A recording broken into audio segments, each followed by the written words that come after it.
Welcome to Good Sports Podcast. I'm your host, Hayes. I use he, him pronouns. I'm a extremely underpaid and underappreciated, underloved software engineer in the Boston area. Who are you, friend? I'm M. I am a master's student in France. I am unpaid, not unloved. What was the other one you had? Unappreciated. I think overappreciated master's student. Overappreciated by who? Just in general. Just in general, overappreciated? Yeah. I really thought you were going to say you were underappreciated. No. You're out here getting bullied for your French skills. Yeah, and they're being too nice to me. You actually want them to be meaner to you. You would like that, wouldn't you? Well, I think there's a form of bullying that would be very helpful in the long run, which is interrupting me and correcting me every time I make a mistake. Yeah, it's almost like you want to be corrected. Like, I would like to be corrected, and I think doing that every time I speak would be meaner than what is happening. Oh, interesting. So what is happening? They're just mocking you? They're not mocking me. It's just very clear that they'll ask me a question and then run out of patience before I have finished responding. Oh my god. Now that's annoying, because it's almost like I get what you're saying. Like, I would rather let me finish, and then you can tell me all of the ways that I fucked up. Yeah. You know? I don't think the majority of people who are doing it are, like, I wouldn't necessarily class it as bullying from most people, but it's the fact that it's everyone just a little bit all the time. Mm-hmm. Yeah. It's the aggregate shittiness effect. Yeah. Yeah, the ASE. I feel like I'm dealing with the aggregate shittiness effect. And it's also just so stupid, because then I look at my life and I'm like, okay, my life is objectively awesome. Like, I live in a really cool place. I have a nice house. I have a very awesome couch that has an electric recliner. Not to brag, not to flex to everybody, but I do have a sectional, and it does have electronic reclining function. It also comes with a wireless charger. And yet you're not recording from your couch. If I were you, I would not ever leave. No, I mean, that's the problem, is that everybody wants to be there. And also, I don't have all my recording set up in the living room, you know? Fair. Yeah. Because I do live with other people. I don't just have the couch just to myself. I selfishly want the couch to myself, but it can fit like 7 people on this couch. Okay. Like, it's pretty big. It can fit me and all of my roommates. But I don't know. I've kind of been going through it. I'm going through a breakup. It's been hard. But in more positive news, my girlfriend broke up with her girlfriend who hated me. So I feel like that's a positive in my life. Yeah. I feel like she was just very negative about my girlfriend dating other people, even though they agreed to be polyamorous, you know? Not a good attitude to go into polyamory with? Yeah, she was like, you really should have asked my permission before you started dating Hayes. And I was like, what? Right? Okay, thank you for reflecting the what, because I was like, that's not how that works. That's like an unhealthy level of, I don't want to say control, but like involvement in your partner's other relationships. Right? And I feel like that's kind of crazy to me. Unless you and the now ex have some sort of history. No, that would never make it met her. Be like, okay, I'd appreciate a conversation. Never met her. To happen. Yikes. And kind of like the thing about ethical non-monogamy is like, you can't choose your partner's partner. That's just how it is. Yeah. If you're going to be poly, you can't choose who your partner dates, and that's just real. And if you have a problem with that, you should probably think about being monogamous, which frankly is what most people are. So it's like, why are you making yourself be polyamorous? If you want that level of control over your partner, then just be monogamous. That's what most people do. Mm-hmm. I don't know. It just, to me, it seemed like there was a multitude of events that occurred that I'm not going to get into because they're kind of private, but that led me to feel really concerned about this relationship potentially being really toxic or unhealthy. I was starting to feel concerned with the level of distress that it seemed like my girlfriend was dealing with in this relationship. And I was at the point where I had my like nesting partner and I were like, okay, like let's sit her down and just, I don't know, not like have an intervention, but just be like, we're noticing you're really upset after after spending time with this person, we're noticing this person is putting you down a lot. It seems like you're having a lot of negative feelings about yourself every time that you're with this person. Have you thought of maybe like how can we support you? Kind of more like asking questions than like telling her what it was. But I was like, we were literally planning a sit down talk with her, and then she broke up with her. And I was like, oh, okay. Did not see that coming. Slay. And I'm like, damn, girl, I underestimated you. You fucking real one. She just seems to be way happier, and I'm not hearing all this like negative self-talk constantly. I think it's been a big positive. That's good. Yeah, and then my breakup is with my other partner. It just wasn't really working. I think, as I discussed in our last Just Chatting episode, I think I'm straight now, so it just wasn't working to date a guy. Like, that'll do it. I'm just like, it was just awkward. I feel like it's awkward to kiss your homie. Yeah. I mean, if you're not a kiss the homies kind of guy, then yeah. I used to be. I used to be the kiss the homies kind of guy. Like, that was my whole thing. And now I'm like, ugh, you know? It just, I don't know, it just got weird. And I feel like he like had this assumption that because we were dating, he was now entitled to my time all of the time. And I would keep trying to like make time for him. And then he'd be like, you never want to see me. And I'm like, I see you more than... and I live with her. It's getting weird, and I had to be like, I'm sorry, I love you, but I don't want to be in this relationship anymore, and I really hope we can go back to being friends. But I don't know, it just feels like, well, our relationship was trash for no reason. You know what I mean? Like, it could have just been fine, I guess. That's kind of what pisses me off. There was nothing wrong. I just feel like he was really insecure, and that was kind of like the only conflict that we had. And I'm like, okay, well, you could have just not been insecure, but it's expert in psychology, therapy, and life. Have you ever considered it just not being insecure? Well, this is a life advice podcast, right? So this is my advice to all the bros out there who are kissing their homies and getting insecure. Just like stop. Just stop being insecure. Stop being anxious. Stop being sad. And it's fine. Yeah. What is your take on that? My take on that is I think it's impossible to stop being insecure about everything. Like, you're always going to have some sort of insecurity about something. That's true. I'm not saying don't be insecure at all. I'm just saying don't let it wreck your relationships, you know? Yeah, exactly. I think if you're in a relationship with someone, even if like friendship or romantic relationship or sexual relationship or whatever, you sort of have to extend the idea to the other person that they enjoy spending time with you. And if they don't, it's on them to tell you or stop spending time with you. You just sort of have to assume that the people who are choosing to spend time with you like spending time with you and like you. Yeah. And I guess I thought that was obvious. Like, I have a lot of stuff going on. Like, I work a full-time job. Technically, I have when I'm actually working, I work like kind of a full-time job. I have an improv troupe that is pretty active in the scene. I have this podcast. I have multiple other partners that I have established time with. So the fact that I was making time in my schedule to be with him at all should have been a pretty strong indication that I want to spend time with him and I want to put time aside with him. And it just felt like no matter how much extra time I gave, he just was never going to be satisfied. And I'm like, we're just not on the same page, because I think part of it wasn't even like the amount of time we were spending together, but it was that I think he could sense that he was not my number one priority.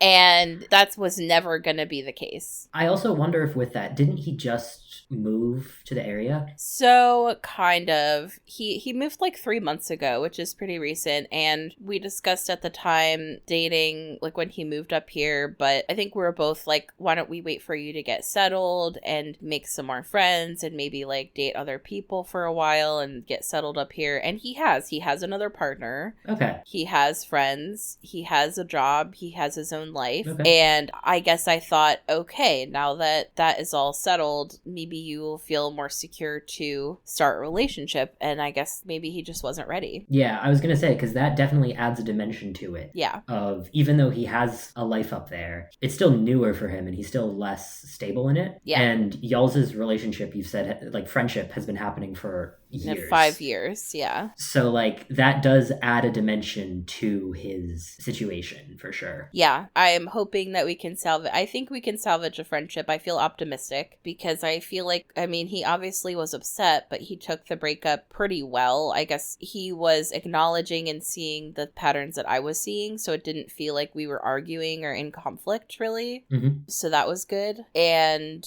I just feel like I never felt this, like, weird entitlement when we were just friends. I felt like it was normal, and I don't know what about labeling it as dating made things change so drastically, but there's very few people that I see every day, even the people that I live with. So it's just not gonna happen in my schedule, you know? Yeah. We've been taking space for like the past week, and honestly, it's been great. I feel like I feel bad for saying that. I'm hoping it's also been good for him too. But yeah, what else is going on? In other news, our improv troupe had a I'm not gonna say a bomb, because for a bomb you need a spark, you need energy, you need kinetic motion. It was more like a sad fart flop show.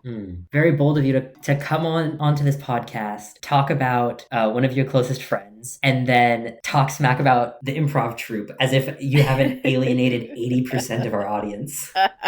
Yeah, that's true, because 80% of our audience is probably going to be the people I date plus our improv troupe. Yeah, because as we've established, I don't know that many people. Yeah, well, you're in France. Who's there to know? There's not that many people over there, I assume.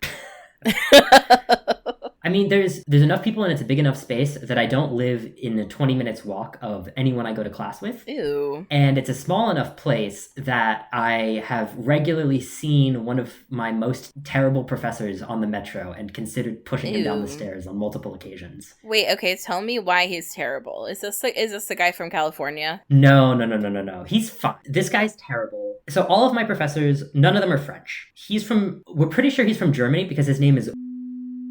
That's it. Okay, I know it was bleeped out, but for our listeners, it was basically like the most German name. His name is Hans Schnitzel. And facts about what lecture is like with this man. Oh, God. Point the first. If he sees a phone on the table, in your hand, potentially even poking out of your pocket, he'll go, "Please put your phone in your bag." Okay. Just like not someone on the phone, just like he can't even see it. Yes. Someone took a photo of a blackboard that he'd finished writing once lecture was over. He was like, "Thank you very much for deleting that photo and then showing me your phone and then showing me as you go into the trash and delete it from your recently deleted." Oh my God. Is he like wanted by the FBI or something? Great question. Like, why is he does he give the vibe like he's really paranoid about that, or he just is annoyed by it? Also, I've looked for photos of him online because I wanted to show people what he looks like, because he is truly, I've never seen someone with more sadness behind their eyes. Oh my God. He looks so sad.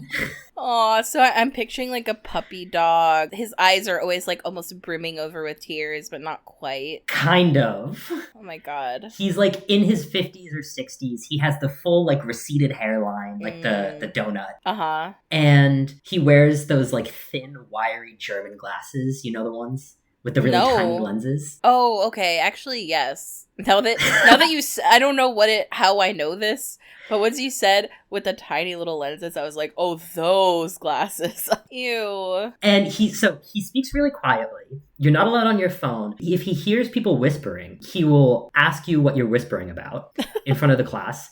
And if you ask him a question he thinks is below the level of the class, he won't answer it. What? So if you don't know, you just won't find out. And I also feel like once you get to a certain level of math, it's like, well, if this person who specializes in this won't answer the question, I may not get the question answered. Ever. Yeah.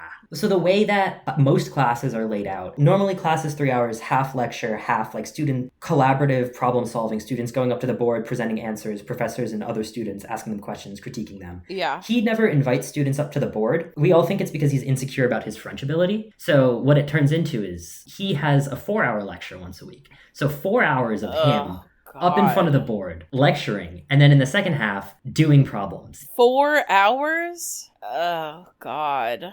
And then Oh no. by the like last half hour, he's like given up on coherence. So he'll like start a problem and then abandon it and then go back to it. Oh my God. It's awful. How do you even follow that? I write down everything he writes down on the board that I can parse and then spend 3 hours later with textbooks in the library and Wikipedia trying to figure out how to do the homework problems. Well, that sounds like a very great and efficient use of your time in grad school. Oh, it's wonderful. So the French grading is between 0 and 20. 20 is completely perfect. 0 is... did nothing. And a 10 is the average, theoretically. Okay. And a 9.5 is the lowest pass. Wow, that is very different from US, where 50% would definitely be a fail. Oh, yeah. No, the grading system is much more lenient. Yeah. Is that how it is for all grading or just for your program? No, that's the equivalent to like the ABC percent system. Wow, that's so much better. I like that a lot more. Oh, it's much better. So, like spiritually, like a 12, even though it's 60%, is like a C. Okay. And like a 10 is like a low C, maybe. 10 is like high D plus D. C minus. Okay, yeah. Gotcha. So it's like, because in a lot of places, they don't even count D as passing here, which I think is frankly a bit cray-cray. Well, so on the midterm of 25 people, there were apparently 2 people who scored between a 7 and a 12.5, and only 4 people scored 12 or higher. Wow, he's failed as a teacher. That's crazy. That is insane. And were you one of those people? I got a 12. Wow, okay. So you did pass. I did pass. Oh my God. One of my friends got a 5. Wow. And I was talking to a girl who got a 3. That's insane. I'm sorry, but if you have students and you're failing 21 of them, you're bad at your job. Like, you have failed. Yeah. You have failed, though. Why do I feel like he doesn't see it that way? Well, when we were talking to him about what the final is going to be like, he never smiles. He always looks like he's a millimeter away from tears. Oh, so not even that he's angry. He looks like he's always about to cry. He does not ever look angry. He always looks like he's about to cry. Poor man. I mean, like, he is being an asshole, but now I do feel a little bad for him. Like, yeah, same. But I also want to push him down the stairs. Returning to my previous statements. Why? Here's my question. If you are so bad at French that you cannot teach in French, why are you teaching in France? Like, hello? He can teach. He can monologue. He feels insecure listening to other people talk.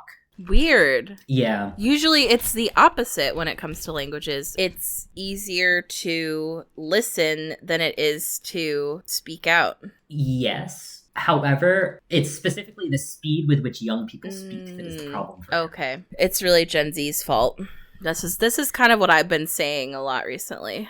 It's these damn kids. Yeah, I mean, I feel like back in my day, everyone spoke slowly, clearly, and moderately. And now it's like, yap, yap, yap, yap, yap, you know? How can one be expected to keep up? My favorite French people slang, as like filler, a lot of the time they'll go, bon bah. What is that supposed to be in an equivalent, like, bruh or bro? No, it's like, okay, Oh, so it's like, Yeah, like, bah. Bon bah. Yeah, and then bon is just like good. Yeah. So like, okay. Damn, wow. That is so dramatic. And frankly, it's so funny. It's so funny, it's so dramatic, it's so extra, and I'm like, I would expect no less from the French than dramatic, extra, and silly. I didn't notice this on my own. This was pointed out to me. And then I pointed it out to someone else, and he was like, man, I can't unhear it. It's like... It's like. It's like. If someone points out to you how much someone says the word like, it's not usually something you notice on your own. But once you notice it, you can't unhear it. Yeah, I love that. I want to hear what's been going on with you because I canceled our last episode so that I could spend more time with the boyfriend who said I didn't spend enough time with him. So I want to hear what you have going on. I want to hear your updates. I want to hear what you have planned coming up. Tell me everything. So the week before that, so going back in time, the week before that, I actually canceled our recording because I was going to Strasbourg with my partner and spending the weekend there. Ooh. It was fun. It was like a 6-hour bus ride from where my partner lives. Ew. And it was a 12-hour bus ride for me. Ew.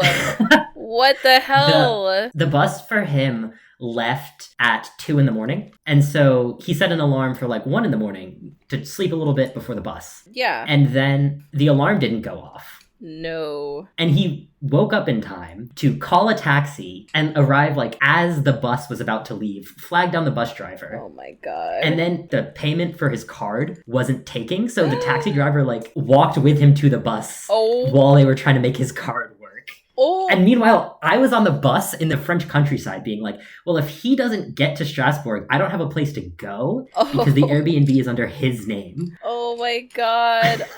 Stressed on a bus. I would be shitting and farting and puking. I was in fact shitting, farting, and puking in the middle of nowhere. Wow. And how did the people on the bus react to all of your bodily fluids? They were like, ugh, typique pour un Américain. Typical for an American. Ha! Look at me, fluent in French. I mean, it ended up working out, but... That's good. Very much a stress to start off the whole thing. See, for some reason I thought that you and your partner were going to be living together. And that's the eventual plan, but not present. Well, apparently your home is not your forever home. Tell me more about that. Yeah, I mean, they took a month to get me hot water. I guess in France they don't see that as a necessity or something, or is this place just uniquely stupid? It's a student housing, and a lot of the students that live here are in high school. And they don't need hot water. Well, it's like, what are they gonna do, you know? Damn. That's kind of cold. That's capitalism, baby. It's literally cold water. Although I talked to some other people, and apparently I'm not the only one who is having hot water difficulties. I mean, you live in an apartment building. I would be shocked if you were the only one having issues. Apparently was local, like my specific issue was localized to my apartment. Several other people were having different hot water issues. Oh my God. Yeah. What the hell? It's not giving Forever Home. No. It's not giving Live, Laugh, Love on the wall. It's not giving... I mean, I have a twin-size bed, and there's not enough space for a couch. So, like... Yeah. It's like, well, what exactly are you even going to do with that place? Yeah. It's kind of nice for now, especially because, like, when I moved in, there was already internet. And they took care of a lot of other setting stuff up things. Except letting you into the building. Yeah. Don't forget that. I'm probably going to be trying to find another spot next year. Also, I don't think I need to be living by myself next year. Finding roommates would probably be my hope, just because I didn't want to move in with roommates that I never met. Yeah. Though, I feel like at the same time, that's pretty common when you're going to school in a place that you're not familiar with or from, to have roommates that you don't know, and like it is the roll of the dice. But I also feel like living alone has a lot of downsides, personally. I didn't want to save maybe $50 to $70 a month to roll the dice. Yeah. If it's that little money that you're saving. While trans and from another shit. country. I forgot you're trans.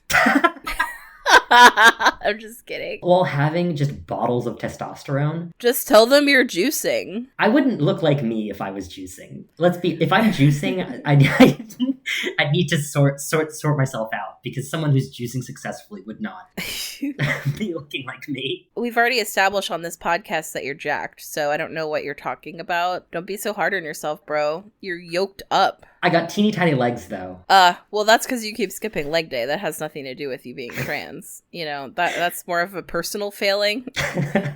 Unfortunately, I'm also skipping every other day. Arm day, cardio day. Yeah. Well, speaking of working out, I have a new development. Yeah? I have officially started PT, physical therapy, for all of my arthritis. I show up to the first appointment, explain everything that's going on. They start, try to, throw out some theories. And I'm like, that's not why I'm here. With all due respect, everything that you're suggesting I've already been tested for. I appreciate that they care enough to, think of some things it could be. A physical therapist, at least in the United States, is a doctor. Mm-hmm. They're just not a medical doctor, which is I mean, more of a doctor than I am still, but it's also like they're not a rheumatologist, so I feel like their opinion, while valuable, is like not really what I'm necessarily there for. Mm-hmm. It's literally like a 4-minute electric scooter ride from my home. Oh, slay. It's really convenient. It's just they want me to come well, they tried to say 3 times a week, and I was like, I'm not going to be able to do that. Mm-hmm. So now I'm doing twice a week, which I feel like it's a lot. Yeah, it is. It's also very humbling because I used to be on my college's weightlifting team. I used to work on a farm. I used to herd cows. I used to lift heavy things, was kind of like something I was really good at. I used to walk for miles. Now I'm like in the physical therapist's office and they're like, okay, Hayes, for your next exercise, you're going to raise your leg a little bit 10 times. Mm-hmm. And I'm over here like,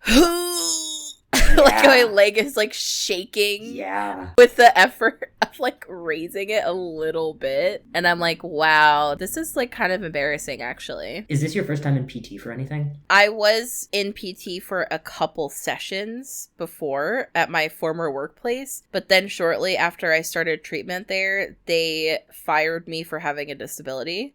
Don't worry, folks. I sued them and I won. So that has been all settled, but that's why it took me a while to get back into PT, because working at the physical therapist's office, I was unfortunately privy to some pretty fucked up comments that the therapist would make about some of their patients. And then like also literally losing my job as a result of trying to get medical care was kind of fucked up. And I think it took me a while to like even conceive that I could trust another physical therapist after that. So... But yeah, that's the other time that I tried to get PT. But I was only in it for like 2 or 3 sessions before they started trying to fire me. Well, good PT is magic. Yeah? Did it work well for you? So when I tore my ACL, I wasn't in PT for like 2 months. So I didn't have like an MCL tear. It was just my ACL, and it was a clean, full, complete tear. And there are some times where people will just walk around without an ACL for a while and be able to walk. What?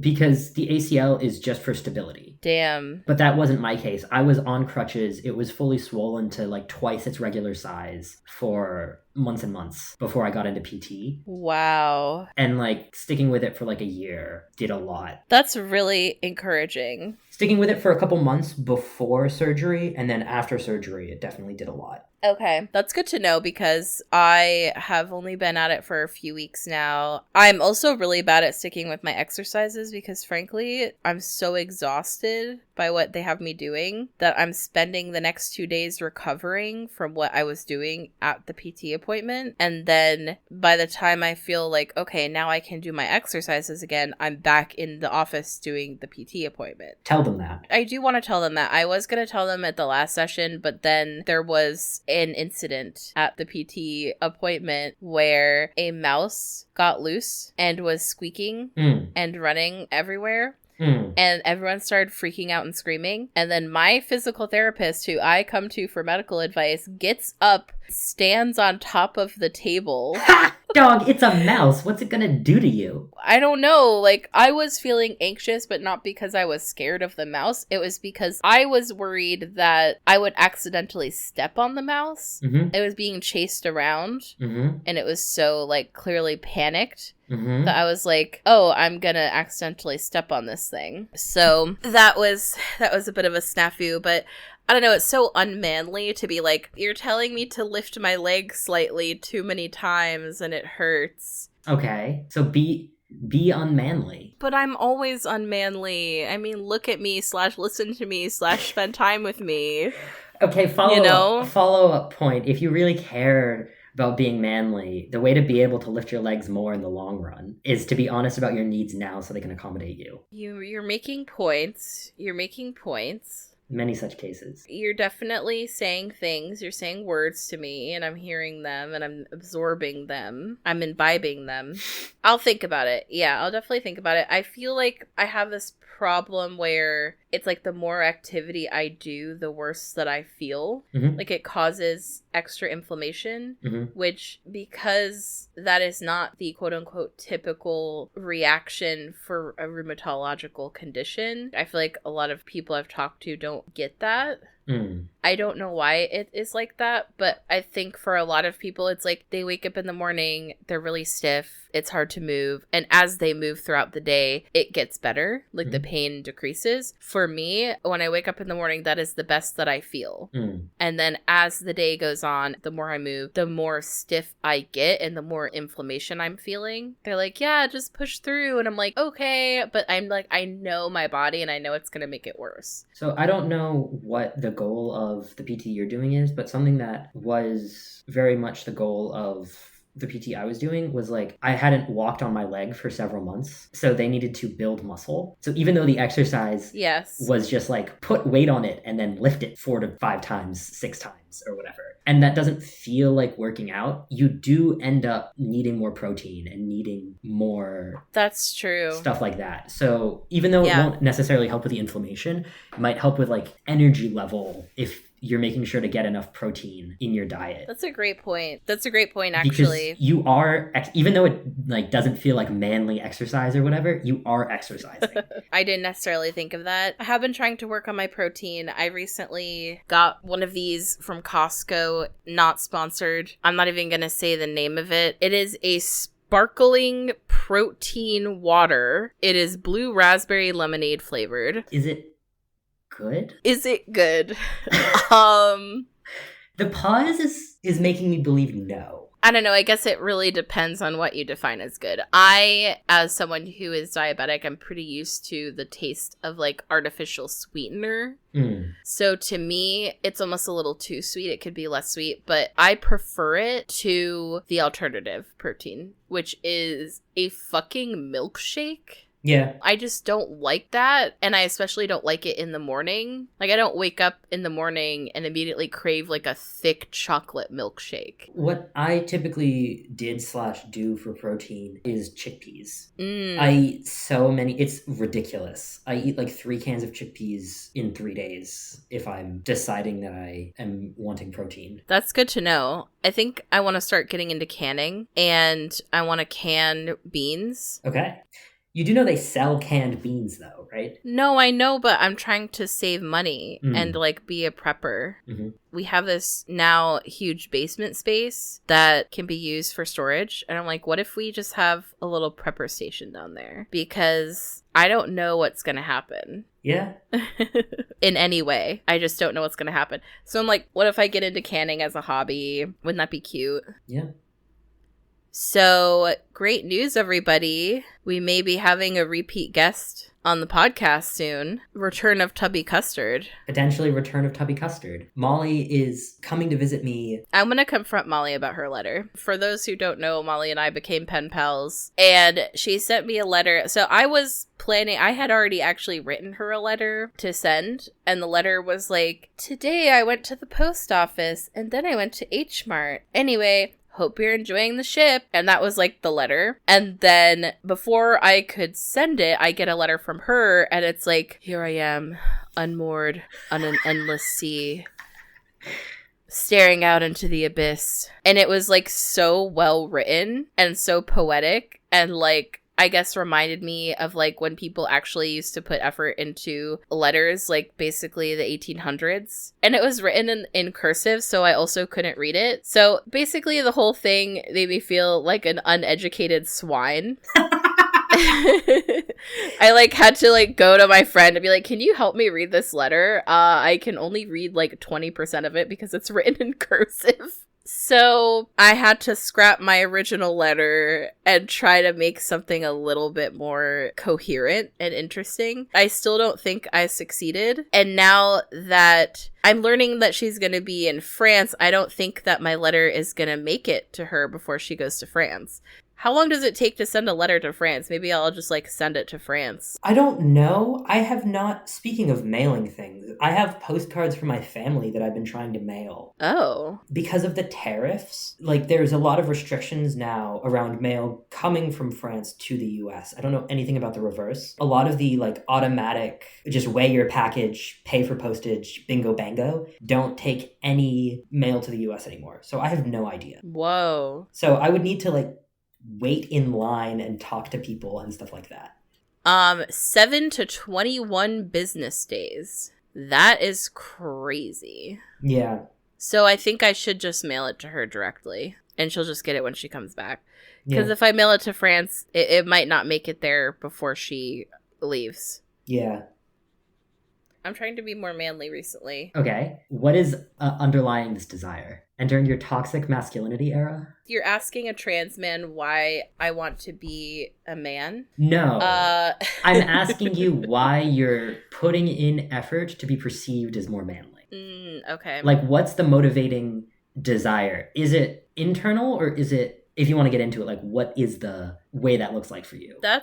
That's a great question. I feel like it is external. Like, no one is telling me that I have to be more manly, but I feel like I am perceived never as a man. Like, 0% of the time. Which is fair. I think part of it is my anatomy, because I have, like, giant boobs. But I do think part of it is how I act. And I wonder if I would be perceived as a guy more if I tried to lean more into more stereotypical manly things. And I think I'm still trying to parse out, like, is that really what I want? Or do I just want to be perceived as a lesbian and that's just what it's going to be? Yeah. You know, so it's kind of internal and external, like most gender things. Yeah. And I'm thinking of doing voice training, but I haven't decided yet.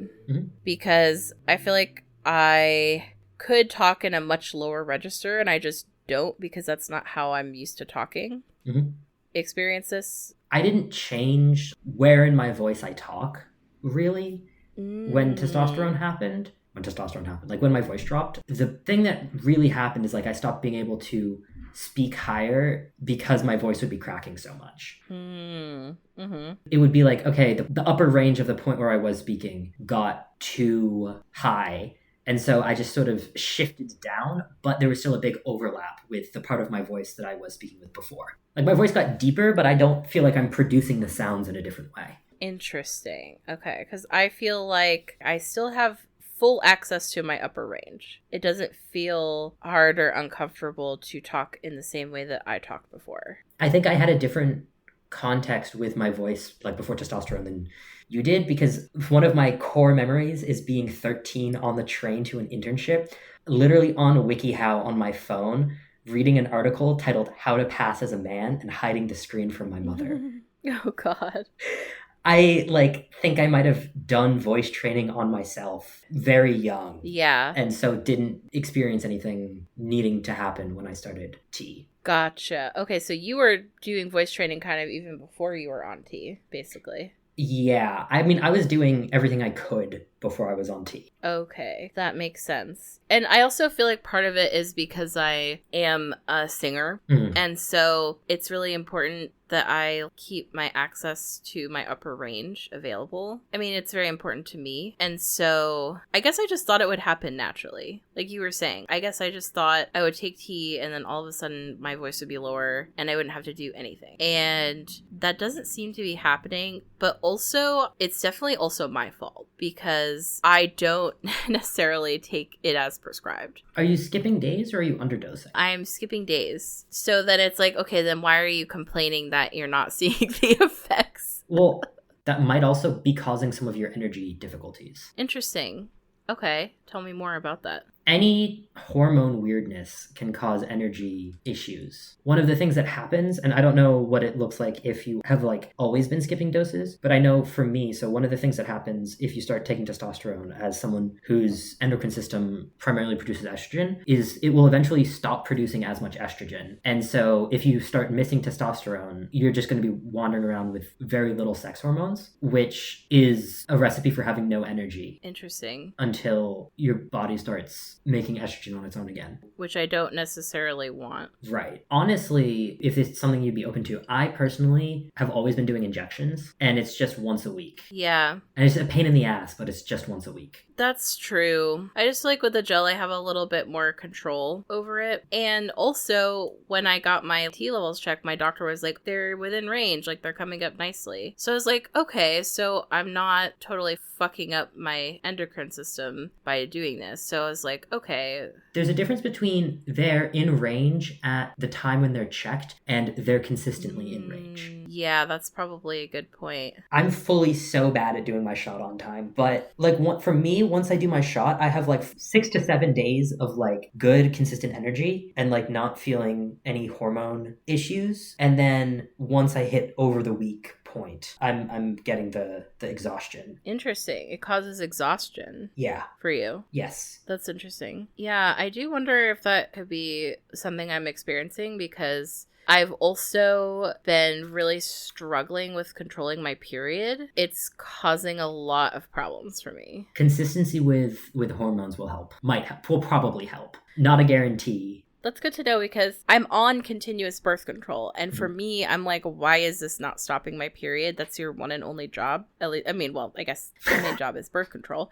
But for me, I'm not using it to not get pregnant. I'm using it to control my cycle, and it's just like, frankly, not doing that. And I'm like, why is it not doing that? And it might be because I'm not taking my tea consistently. Like my experience, and a pretty common experience, is like I had one period after I started, and then the only time I had a period again was when I stopped for like a month taking testosterone. Oh, wow. Okay. Instantly gone. Like it was like a week after I started. So like that period was going to happen. And then it's just interesting because my doctor was like, it's going to take 6 months for your period to stop. It might not. And I was like, oh, okay. Well, then I need to stay on my birth control because I don't want to be having my period. But now I'm thinking maybe I've just been screwing myself. So some people it takes longer. Like I've heard people it takes like 3 or 4 months. Sometimes it never stops, but usually will, or reduce in intensity, usually. It's definitely reduced in frequency, but I shouldn't be getting it at all. That's what I feel confused about, is I really shouldn't be getting it at all. Taking it regularly is unfortunately important.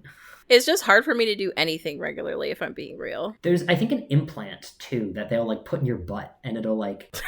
What? They'll, like, inject it into your cheek, and it'll, like, delay release testosterone over the course of like a couple months. So my doctor actually told me that's not covered by insurance. Oh, damn. Okay. So yes, they do have it. That would actually, I think, be a great option for someone like me who struggles with taking things frequently. And, you know, I really don't like the gel. I think I'm coming to terms with the fact that I hate the gel. And I think that is what is also an obstacle for me. So I do have an appointment at Fenway coming up this week. So I think I'm just going to bring it up at that point. But speaking of Fenway, have you heard about the protests that were happening and like all the drama? I know they decided to stop covering transition healthcare for minors. Well, it's not even that. It's that they're stopping covering transition healthcare for anyone under the age of 19. As you will notice, is not just for minors. Like now it's also affecting literal adults, and because of Fenway being basically the hub for trans healthcare for college students in Boston. Fenway and Planned Parenthood, Yep, whose universities are not equipped to provide quality gender-affirming care. Now they have to wait until age 19 in order to be patients at Fenway receiving gender-affirming care. Crazy to me. Yeah. And I feel concerned. And I feel like what really pisses me off is they didn't have to do this. Like, no. So I don't know if you're familiar with Boston Children's, but they got the same fucking threat of their funding being taken away for doing gender affirming care, and they were like, yeah, fuck you, we're still gonna offer this. And then the state of Massachusetts backed them and was like, we will make sure that you have the funding that you need, we support you, like, type of thing. And it's like, okay, Fenway, why can't you do that then? Not to badmouth Fenway. No, go off, King. I know that in a lot of places something like Fenway would be so much better than the options that are available, but some of the worst instances of medical transphobia I've ever had have happened at Fenway. I have such complicated feelings about Fenway. My background with Fenway is like when I was still in high school, after I got out to my mom is trans and like got to an okay spot with it, she started doing research of like, okay, what does it take to get on hormones? What does it take for them to be covered by insurance? What does it take to get surgery and stuff? And she's like, okay, the best way is to have a documented history of gender dysphoria. Yeah. And so she was like, all right, here's what we're going to do. We're going to go to Fenway and we're just going to have a consult. And then once you turn 18, you'll be in their records. You'll have a diagnosis. Yes. Yeah. Yes. So that way you don't have to wait at age 18 to go on to hormones. Correct. Supposedly. So what ended up happening is I didn't end up needing to wait. Like, I ended up needing to wait like a week because of scheduling things, but I started within 2 weeks of turning 18. But in the year between that appointment and when I started, the doctor that I first met with left the practice. Because of Fenway. Because this is Fenway. And over the course of the next 2 years, I had 4 different doctors. Yeah. And that is a very typical experience at Fenway. And I tried to get physicals there and I got misgendered by the doctor. What the fuck? At my physical. At Fenway? At Fenway. Oh my God. And this, when I was still sort of exploring, if I was wanting to just be using he, him or stuff like that, I put my pronouns as he and she. I was only getting they by the doctors at Fenway, which is very normal. Which is neither of the options that you provided. Correct. And then appointments getting canceled. It was just a very unprofessional doctor's office environment. Yes. And I personally preferred Planned Parenthood once I switched there because sort of the deal with Planned Parenthood is you're not going to be seeing the same person consistently. And you know that going in. And they know, they're writing down stuff that the next person is going to follow up on because they know they're probably not going to be seeing you again. Yes. You're saying there's better continuation of care. Yes. Or there was very little communication between my primary doctor and my endocrinologist, even though they were both at Fenway. That's so stupid. Yeah, not a huge Fenway fan. No, that's so fair. And it's so valid. And that is reflective of what I've heard from a lot of other people. So your experience is real and valid. And also, I think I just have a different perspective because of where I'm from. Yeah. Because for me, the fact that there's even a service that is available for queer people is crazy. And it's also about not having to, I feel like I'm open to going to Planned Parenthood. And I think if you live in Boston and you need hormones, Planned Parenthood is an amazing option. Yeah. And if you're under the age of 18 or maybe even now under the age of 19, you should go to Boston Children's. So for me, it's the fact that it's there at all is something, Yeah. They're all taking burden off of each other. Fenway existing is taking burden off of Planned Parenthood and taking burden off of Boston Children. Except now it's not. Now it's taking way less of a burden. And yes, that burden of gender affirming healthcare for young people is kind of one of the biggest burdens that is happening right now. So the fact that it's just shirking its responsibility to the trans community is kind of wild to me when that is one of the main populations it is supposed to serve. Yeah. And it's just saying, oh, well, there's a chance that we might have a reduction in our funding, so we're not even going to do it. We're not even going to try. My opinion on it is it sort of was always for cis queer people. Originally, yes. And it sort of expanded into doing trans healthcare without being equipped to do that. And then because it was one of the only places that expanded into trans healthcare, it became the place that trans healthcare was happening. Even though I don't think it ever was equipped to be doing it. No, it still isn't. Yeah. It still isn't. And I think the failure of Fenway is that, like you said, it frames itself as a PCP when they are not really equipped to offer that. It doesn't just frame itself as a PCP. I think it frames itself as most of the doctors that most people would need, they have one at Fenway. They do have several different specialties. They have endocrinology, they have OBGYN, which, by the way, they're still calling it women's health, which is kind of crazy. Yep. To me. Not shocking. It literally still is called women's health. It's not that I'm shocked by that. I'm just annoyed by it, And again, and I am not a Fenway shill. There's a lot of problems at Fenway. I think there's reasons why people would need to or choose to go to Fenway over other places. Oh, for sure. And for me, part of it is I can't get testosterone at CVS. They just don't have it. They refuse to order it. When I try to order it, they tell me there's a manufacturer shortage when there's not, and it just wasn't working. The place that I get hormones is Fenway because they always have it in stock. So that's a reason. And I personally also feel like the primary care provider that I have at Fenway is one of the only people who has ever listened even a little bit. Yeah, fair. And been willing to help and work with me for my chronic illness, and also is willing to prescribe me hormones. Fair. And to have that be the same person for me is really valuable. But I'm so disappointed with how they're handling this. Like, it just seems so cowardly to just immediately cave. Oh, yeah. And it's like, weren't y'all supposed to initially be like the forefront of fighting the AIDS epidemic? And now you're so afraid of pissing off the government. It's like the government wasn't giving them federal funding back then for caring for people with AIDS. Yeah. The government was like trying to deny that it was even a thing. Yeah. And if it was a thing, it was a good thing. Yeah. Exactly.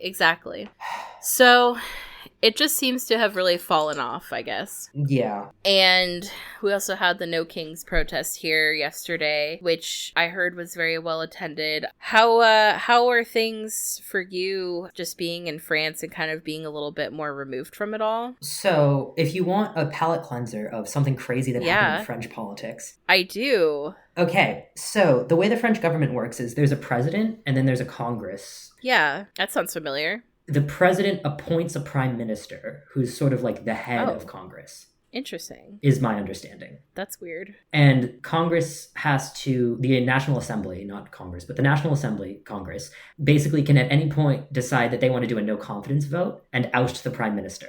Oh. So Macron keeps getting his prime ministers ousted, or they keep resigning. They don't like the prime ministers that he's picking. Correct. So the way that the French politics is basically working right now is there's a left, a right, and a center. And Macron is from the center. And so his problem is if he appoints someone from the center, the left and the right together are mad. Do a no confidence vote and kick the guy out. Yes. If he appoints someone from the left, the right and the center do a no confidence vote and kick the guy out. And if you appoint someone from the right, whatever, no matter what, they're going to get no confidence voted. That's cute. And so when I arrived, there was one prime minister. I don't know any of these people's names. There was one prime minister, and then I think he got no confidence voted, and the government briefly stopped being a government.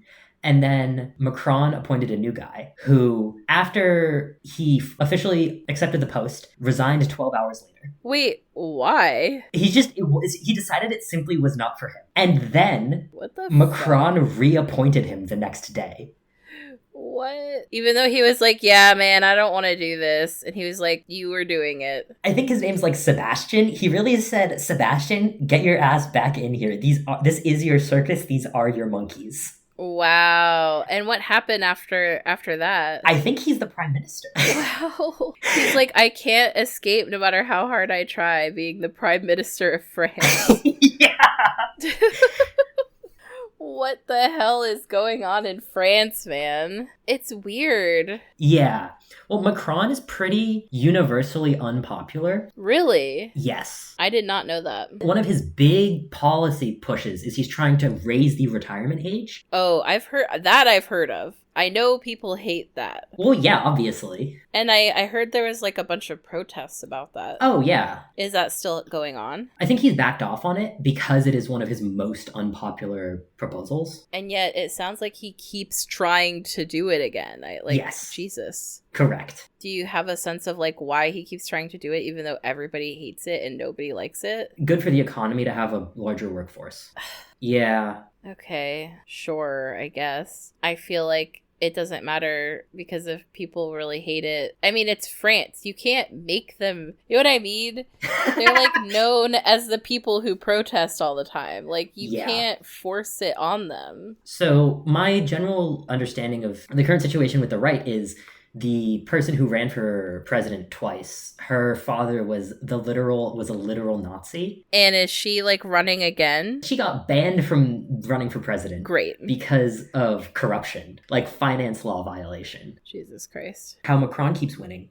So they have a first round of elections where if no one hits 50%, the two most popular candidates continue to a runoff. Mm-hmm. And Macron is... That makes sense. ...always marginally more popular than the left candidate and the right candidate. So it's always ends up being Macron versus the right candidate, which has been Le Pen the past few times. And I could see why she's not gaining traction with like the whole corruption and Nazi situation. So the electorate is roughly split into thirds between left, center, and right. And then in the runoff, everyone who's not on the right is voting for Macron because they don't want Le Pen to be president. It's like how it was with Biden. Yeah. Like... right? That's just keeps being how it is. So that's why Macron keeps winning. It's like he's not even really winning because people like him. They're just like, you are the alternative to the one we really don't like. Yeah. Wow. Yeah. I feel like if I was Macron, I would probably resign. Yeah. Many people are saying this, actually. Yeah, I would like let someone else come in who people hate a little less and who maybe can like actually make headway with the government instead of constantly being a gridlock. Yeah. Wow, it's really interesting to hear about French politics. I guess I'm curious, what is the police like over there? Like, are they as horrible and violent as they are here, or is it different? So yes, and so it's different. So first, there's a national police, which are not really like the National Guard. They are just around without being like special. Like they will get sometimes special deployed, but sometimes they're just like around train stations and stuff. Oh, they're just hanging out? They're just hanging out with machine guns. What? Or automatic guns or whatever, the ones that are big and scary. Automatic rifles or whatever. What? That's weird. So they'll just be hanging out. I don't love that. But that's fucked up. My general understanding of the vibe is that there's still, you know, in protests, them doing crazy shit and like police racism and all that. It's not like it's so perfect compared to America, you know? Oh, yeah. I mean, they're the police. Well, I don't know. I mean, I've always wondered, are police evil everywhere, or is it just America? I really don't know, because I haven't lived anywhere except America, so. So one of the things that they really have a lot of across Europe is fare evasion on public transit. Oh, so that they care about. Yeah. So, like, there's been a couple times where I, like, get off the bus, and there's, like, they don't have guns. They're not proper cops, but they are cops with, like, checkers to basically, you have to put your ticket there, and it'll tell you when it was last swiped to make sure that you paid for your bus or the metro. Who gives a shit? They really care about that? Yes. And depending on like where, this can cause varying amounts of problems for you. So like wow. Where my friend lives in Germany, I think he knows someone who ended up having to spend a night in jail because they kept refusing to pay the fine. What? For the bus? For the bus or the subway. Wow. It just kept happening. Wow. But what if you can't, like, afford it? Live fast, get fucked or whatever, yeah. Wow, okay, that is fucked up. Because, like, oh, so poor people can't go anywhere? What is your plan, you know? Well, the thing is, they check you fairly often, but not often enough that it's worth it to be paying, because the fine compared to the frequency with which they check. It would actually even out to just pay the fine. Yeah. Every once in a while when you get caught. Yeah. Wow. I don't do that because I have enough spare change to not be needing to do that, and it's much less stressful. Yeah, I would feel stressed all the time. Like, the thing it feels like I'm paying for when I'm paying for the bus is the ability to chill on the bus and not worry about getting my ticket controlled. I mean, yeah. I feel like that's kind of weird. I think I heard about something like that when I was in Italy. Like, another one of the things that they didn't tell us before we arrived was that they would come and check our tickets, but sometimes they wouldn't. I would like get onto the bus or train and try to like go up to someone and be like, here is my ticket. And they'd be like, why the fuck are you talking to me, bitch? And then they'd spit on my face. And then they'd stomp their little boots. So the thing that I don't have enough confidence to do, but I probably could do, is just be like, oh, I'm so sorry. I have no idea. I just got here. I didn't know like how this thing worked. I wasn't able to buy a ticket. Like, I'm so sorry. And just be an annoying American tourist. Yeah, and like refuse to speak in French. And just keep doing this anytime I got caught. I feel like you totally could. I mean, I feel like it would work up to a certain point. Yeah. Well, I think I probably have to wrap up soon because I still haven't had breakfast and okay. I have plans later. I want to like clean my room so that my girlfriend isn't worried about my mental health. I can end with another crazy French professor story, different professor. Yes, I would love that. So he's Romanian. Oh, God. Okay.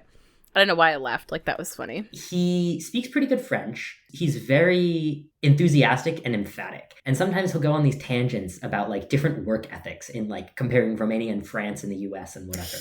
And he loves to look to me for validation about what the US is like. In French, he says, oh, and in America, they even have this expression. He makes direct eye contact with me, and in a thick Romanian accent goes, work, work, work. Oh. Don't they? And I'm like... What? No. Do they? I've never... Just the word work 3 times? That no? was my thought? That was exactly my thought. I was like, I think that might be a song lyric. The fuck? And what did you say? Were you... I shrugged and I was like, I've never heard that, but, maybe. Oh, God. Did he look affronted that you called him out?